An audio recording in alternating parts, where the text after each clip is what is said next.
Hi guys, this is just a quick video to review the new way to do ceftriaxone prescription so that we can make it very clear what the dose is, so the nurses know when the child comes in for the second and third dose, they know how much to give.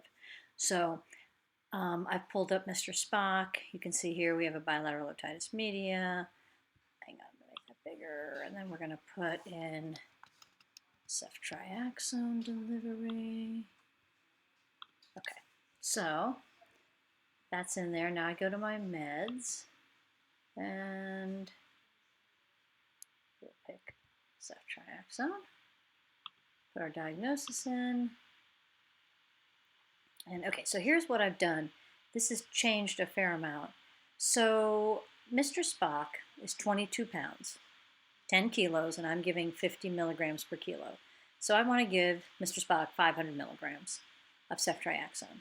So I'm going to choose this one, okay, the 500 milligram vial, and say okay. Okay, so this is what it brings up. Gonna die soon. Okay, reconstitute with 1.8, and then this tells you exactly what you're going to have: 250 milligrams per 1 ml solution. So you want the dose to be given to be 500 milligrams. So you're going to come down here and you're going to put in 2. We can take out some spaces. I just left some spaces in there.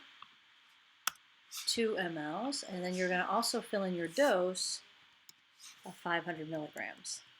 Therefore, it is very clear exactly what you want.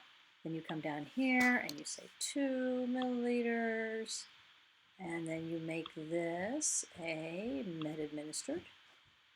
So you get your lot number and expiration date box, and then you say save. Now, initially when I looked at this, I was like, wait a minute, if I put in 1.8 mLs, how am I getting 2 out? But if you put in 1.8 mLs into the solution that's already in the vial, when it goes into solution, and it ends up increasing the volume to 2 mLs. So that's how that works. And then you save it and you're done. Now, if you wanted to give a dose higher, obviously you would go through here and you could pick accordingly. So you can do 1 gram, and that has the reconstitution directions, 3.6 mLs.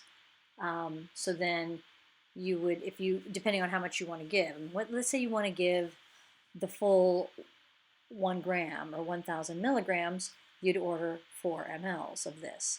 But a lot of times we end up wanting to give something in between, say 600 milligrams or 750 milligrams.